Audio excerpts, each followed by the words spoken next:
Hey, and we are the Coalition, loud and proud, civilly disobedient media, broadcasting at what many consider an institution here in La Prave, the naked city, the city of, well, about 1,000,000 stories. Of course, that's the newly reopened coffee exchange here at the base of Wickenden Street. In old-timey speak, we would have said it was right near the bridge, near the I-195 turnover next to the Shell station. Well, the Shell station is still here, but I-195 has been moved. I've been coming here for about 30 years or so. I came here, as I like to say, after the birth of both of my daughters. They're 27 and they're 25 now. So it's a wonderful spot. It was closed during the Corona crisis and has remodeled, reopened. There's a second floor now. So I'm going to add this to the list of the two places you should drink coffee in this state. One is of course, is Brewed Awakenings, a wonderful spot if you're south of Providence. If you find yourself in Providence, come to the Coffee Exchange. Wanted to do a quick catch up with activist, former candidate, and now internal candidate, if you will, Niyoka Powell. She, of course, ran for the 1st Senate District just in November, her introductory launch into politics. Now we find her as a candidate internally for the Republican Party administration, if you will. Niyoka, I know we just have a couple of minutes, so let's catch up. Sure. Well, first of all, tell us a little bit about yourself. My name is Niyoka Powell. I grew up in Jamaica and Connecticut and came to Rhode Island 17 years ago for school. I went to Rhode Island College, have a degree in psychology, and then went to CCRI, became an LPN, and have been working in the healthcare system since.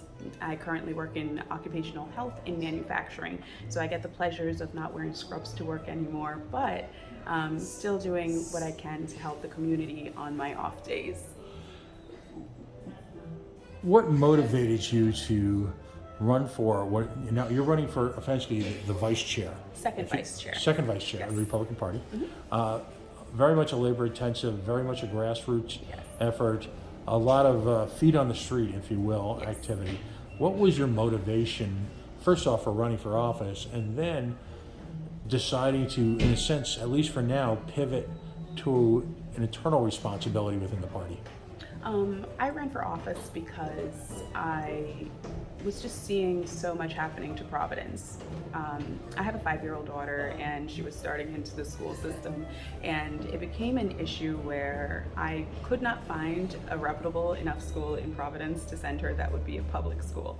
And she also has epilepsy, so that is something that made it really difficult as well to be comfortable with a school that couldn't produce the grades, never mind take care of the kids that are there, not necessarily in a babysit mode, but more of like a internal responsibility mode. So I ran for office because the school system in Providence needs to be changed. I ran for office because the cost of living in Providence has skyrocketed through the roof, and Providence is more of a workers, middle class, lower class community. So I ran for office because it became increasingly more and more difficult, especially due to the pandemic, to actually live and support a family in Providence. There really are, in a sense, two Providences, and it's, for a lot of people, it's a place they come to to 8 or 9 o'clock in the morning and then evacuate quickly. Correct. And by the way, that never became more evident than the bike trail that was placed on South Main Street, which, if you were a resident of that part of town, was great. If you weren't a resident and were looking just for an easy escape route, they lost their collective minds. Yeah. So there's the Providence that people visit. They occasionally go shopping. I find it funny in a state that's 40 miles tall that people make their one trip a year to Providence. That's kind of bizarre. And then there's the Providence that people live in. That they live, they work, they have businesses, they send their children to the schools. It's almost a lot like Manhattan. Yeah. Two very different worlds. Yeah, I mean, unless you live in the city, unless you are on your day-to-day roaming about, you really don't get the grasp of the actual politics that happens in the city. Right. And they are complex. And it's very much so. And it's become a minority-majority city. Correct. It's at some point, I don't remember the exact number, Angelica Infante Green said to me that there are more languages spoken in the Providence City school system than there are in the New York City school system. I would agree with that because, Rhode Island is also a sanctuary state. So we do get a lot of immigrants that come into the city as well, to kind of help with that diversity. Unfortunately, the school system hasn't upgraded itself to accommodate those different languages, and that's a problem. So, you ran for Senate, Yes. ran a hard campaign. Yes. You ran against, we don't mention the other names, but you ran against someone who is a long-term, I'll call it institutional member Yes. of the Rhode Island State Senate. Correct. So, what was your experience like? It was wonderful, actually. I never thought that I would run for office, never mind go up against someone so well seasoned. But it was daunting because I'm still working full time. I'm still, doing home life, and I still had to go out and canvass. I still had to collect signatures in order to even get on the ballot to begin with. So it was a lot of stress, but it was necessary stress that kind of pushed me along the way. I'm no stranger to work, and I'm no stranger to hard work at that. So it didn't feel any different than anything else that I do in my day-to-day. You've mentioned schools, and you discussed them provocatively in virtually every. There's a unanimity of your message. You're not, because I've heard you in public forums, you're not taking one message to one group of people and another message to another group of people. I'm pretty straightforward with how I feel about it. Right. What would you say is the next issue after schools that you're concerned about? Cost of living. We went from paying $900 for rent to paying $18. So it's granted we did move to a new place, but that's the nature of Providence right now. It's nobody can afford to live here unless you are a student and you can rope that into your financial aid package, or you take out a personal loan. That's the only way you're going to live in the city. Right. Or if you were speaking for a friend, you moved here 30 years ago. I can't even afford to live in Providence. Yeah. And I mean it that way. But if you're a legacy homeowner and you bought in 20, 30, 40 years ago, you're fine. You're fine, and you're going to be just fine. Yes. Right. And you're going to end up creating some generational wealth. Yeah. That may allow those children, but if you're moving here now, come with full pockets is what I would say, because the slightest thing, like just going downtown, it charges you how much at one of those meters nowadays, and you have to use your card. Most of them don't use cash anymore, and so it's encouraging a very fast lifestyle that, being a sanctuary state, being a sanctuary city, doesn't really accommodate much of the people coming in. I would argue to actually virtually anyone, that Rhode Island is one of the most expensive places in the country to be poor in. It is.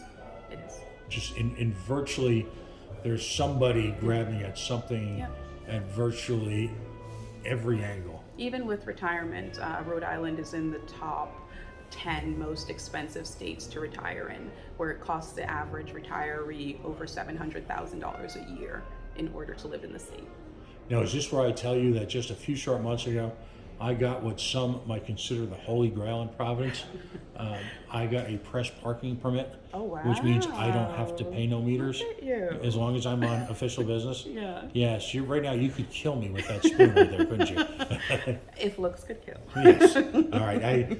Believe me, that's the only perk. And they did have good Sammys today at the Providence Public Library for the unveiling of the Mayor Smiley and the city's new arts initiative. Oh, wow. So you've got a city here now. Essentially, there are three cities. You've got College Town, USA. You've got the East Side. Yes. And where the swells are. Yeah. All right. And then you've got the rest of the city. Yeah. Maybe you've got pockets of young professionals on the West End. Yes. But again, what's happening is you're starting to see this turnover. Yeah. You're a Republican. Republicans typically preach non-interference in private markets. Yeah. So what are some of the ideas Yeah, just one or two quick ones, and then I want to make sure we have time to discuss Sure. the GOP role. But what would you like to see done in Rhode Island that could have a somewhat immediate impact on the quality of life for what some euphemistically call the working poor? Yeah. Well, we definitely need to have some kind of control on how quickly rent is elevated in the city. There's really seem to be no guidance, no guidelines on how to go about that. And I know that that's between, the landlords and the tenants and, whatever other powers may be. But in the grand scheme of things, if you're renting a place and you have to remodel it, I understand you have to remodel it, but it doesn't mean the tenant has to pay for you to remodel that. Like, it's your lack of upkeep or purchasing a dud product isn't supposed to fall on the tenant themselves. So, I mean, it goes both ways. It goes both ways. If you have a tenant that then destroys your property that you've, taken care of, there are steps to deal with that. But to immediately help or fix the problem, I have always gone back to this idea, and I've been told time and time again that won't work. But when we are using city funds to help a rather large company, it's only fair to get community involvement into that process being the Superman building. The idea I had behind the Superman building was to bring it up to par, because we are paying for it as a city anyway, and have a few of the floors be open to the homeless. The reason being is that Brown University gets a wonderful stipend through the city as well in tax deductions. They have a lot of social workers and doctors in training that could help with the homeless population, get them back on their feet. They have lots of therapists that work at Butler. I myself worked at Butler for 12 and a half years, doing alcohol, drug detox, elder care, you name it, I did it. But we have a city that is so well versed in humanities that it is a shame that we have such a huge population of people who are homeless and without accommodations. Having had those kind of resources available in one standardized place, we're close to the courthouse. If they had an issue with the court system, they're right there. They can get the ability to go and do what they need to do at the courthouse, have a place to stay when they come back to the Superman building, work with Rhode Island DLT. Department of Labor and Training is there to get people back on their feet, get them into work programs, and get them making some money, saving some money, and then be able to move out and on to the next, so that we can continue this process and train and treat and have people go back into the community as productive members of society. Let's move on to the GOP. Okay. Your next challenge. Yes. What do you feel needs to be done positively to bring the Republican Party back to the point where it is at least competitive with the Democratic Party? And I say that as someone who watched the now outgoing chair do, I believe, a masterful job of recruiting candidates, getting national money into the state, did a lot of things really, really well. And yet, at the same time, despite expectations, had a tough November. Yeah, I mean, I think the fact that we had so many new people running was a big issue for the constituency, because you have, like, even myself, half the time people were like, what's your name? And my name is quite unique. I mean, my name's Niyoka, and it's spelled exactly the way that it's pronounced, but it's just different.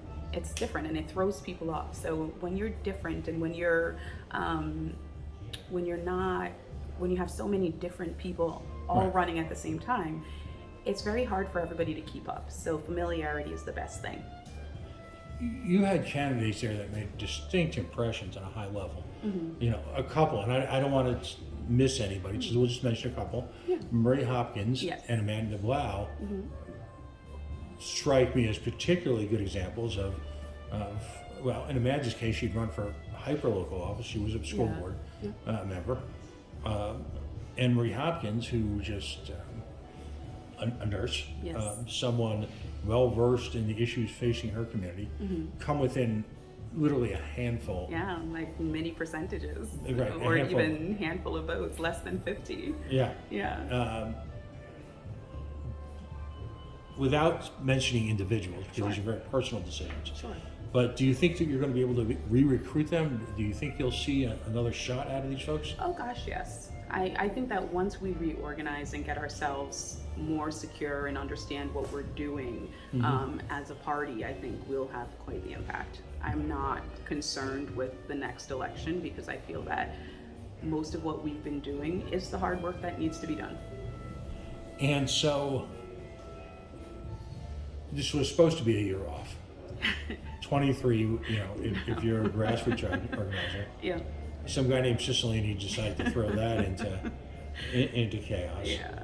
And I'm just speaking in very broad terms here, does the GOP just sort of keep an eye on the race, get someone in, but at the meantime continue to focus on building grassroots and local candidacies? I think that because we have the amount of people that we have that ran last session, most of us are still very much involved. We're trying to help with the reorganization, see where our party stands within the state.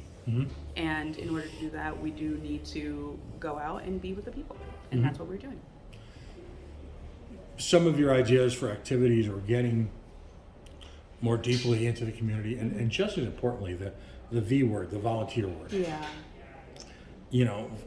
Folks who are involved in left of center politics, it's in their DNA to rise up, sometimes at a moment's notice, whether it be with bodies at a protest, with people willing to testify at a legislative hearing, or the willingness en masse to kick in 5, 10, 20 bucks for a particular event. And this is not just a Rhode Island Republican problem. This appears to be a problem that's endemic around what many will refer to as the quote-unquote liberty movement. That there's just a shortage of people doing the work. How do you fire people up in Rhode Island to just turn off the computer? You've seen something that I mention all the time. If people want to find me on Facebook, by the way, my little picture is a guy standing over an old breadboard sign at a record store, and they said, what if they ended Instagram and Facebook? Would you still be an activist? That post, does that resonate with you, by the way? It does resonate with me, and one of the things that I've always felt, being that I myself am an immigrant to this country, turned citizen when I was 18, it was more of getting involved in the culture that I didn't know and getting involved in the people I didn't know. It's more altruism than it is, getting up and saying, okay, I have to go do something with myself today. It's more of, okay, you need help? I'm gonna help you. If I have time, my time is yours. I don't see anything wrong with that. I think it's a personality thing. I think Rhode Island is a personality in its own. Right. Yeah. We are a tribe. A rather noisy, boisterous.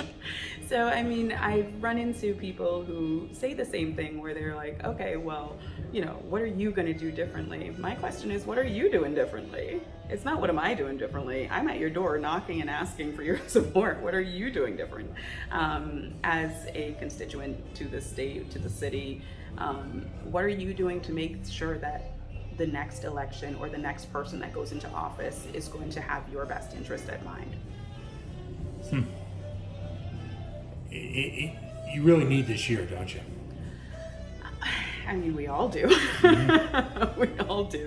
We all do need this year. But like I said, I'm used to this kind of life. I'm used to being busy all the time. I was working full-time nights when I started volunteering my time in the daytime. I had always been on some kind of board. I've worked with Millennial RI. I've done and developed programs with New Bridges for Haitian Success. I ran their internship program with the Sawyer Center for Brown University. I was a wellness ambassador when I was at Butler Hospital working full-time anyway. I've always just had something that I was doing. At the beginning of the pandemic, I was on Block Island. I went over there 2 days a week, volunteered my time to test the whole island, and then every other weekend I was there to help with the rescue and with the health center. So I find that keeping myself busy in a productive way benefits my society rather than keeping myself busy just to show off something on social media. I crave that human interaction. I'm not a behind the scenes type of person where I'll just sit in front of the computer. I don't understand that lifestyle. And if that's the lifestyle that most people are vowing for and wanting to protect, then we have a bigger problem. In terms of candidacies, what's your priority moving forward? Is it a continued work at the hyper-local level, or are you looking to some of these national races? Where do you think I'm not efforts looking should for a generate? career in politics. I'm looking to be as grassroots as I can be, because I think that's where the help is needed. The help is not needed in a $400,000 house. It's needed where, you know, you're living paycheck to paycheck. You're wondering if you can buy toys or even buy diapers for your baby. Right. You're looking at the people who work, you know, 3-4 jobs and still can't pay rent or know where the next check is coming from. I grew up in Jamaica. Like, part of my life, I had nothing. I know what it means to not have nothing.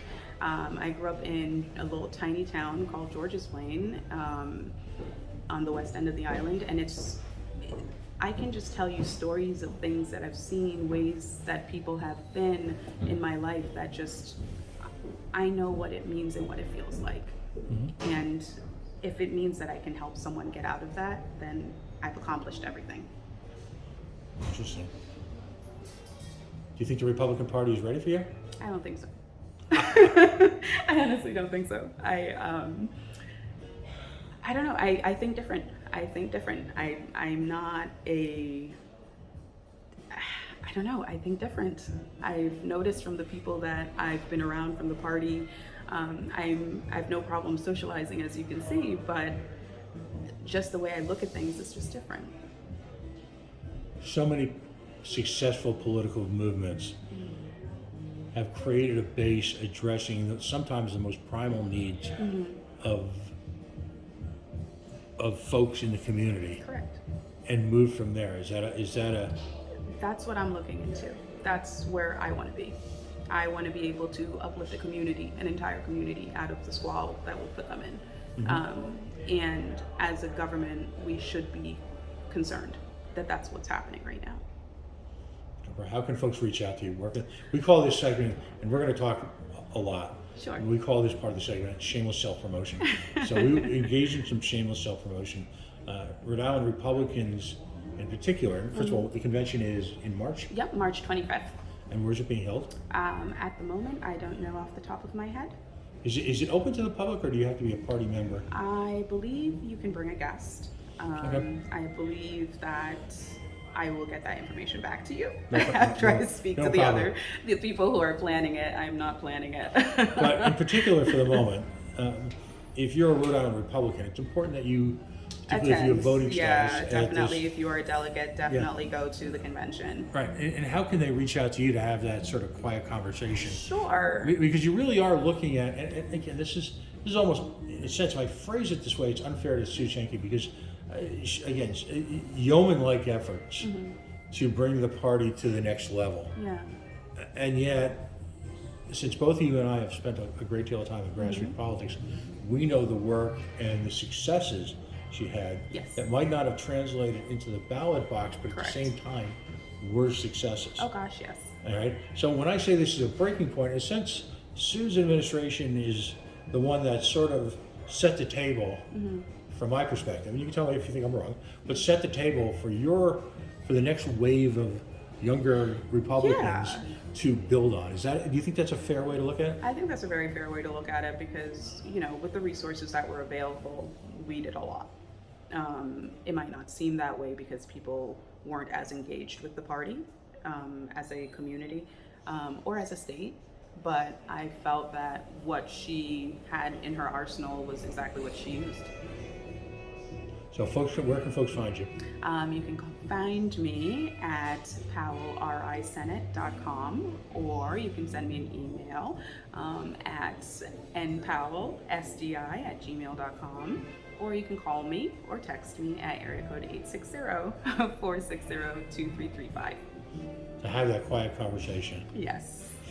That needs, I think, given what we've been through, given the challenges we're facing here in Rhode Island, despite what the current administration would argue, a lot of folks, let me close off on this. Sure. The current governor and his administration seem to feel that there's this huge momentum behind Rhode Island. Yeah.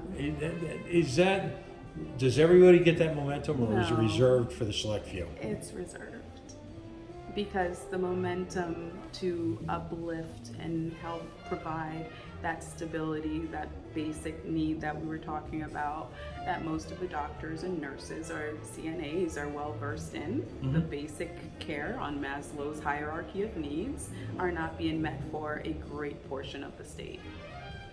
So the momentum is in the turnover of government and the movements that they're making within their cabinets. It's not necessarily in the community. Okay. Yeah. Okay. Again, thank you for joining us. Thank you. And I think we're going to have a few conversations Yeah. as the spring proceeds. When the dust settles on the congressional race in City 1, Yes. I'd love your interpretation on that. Sure. It's important that the traditional perspectives that are issued by a select few, even when it comes to the Republican Party, Yeah. need to be shaken up a little bit. How Yeah. about that? Yeah, I agree. We'll go with that? I agree, yes. Thank you so much. No, thank you.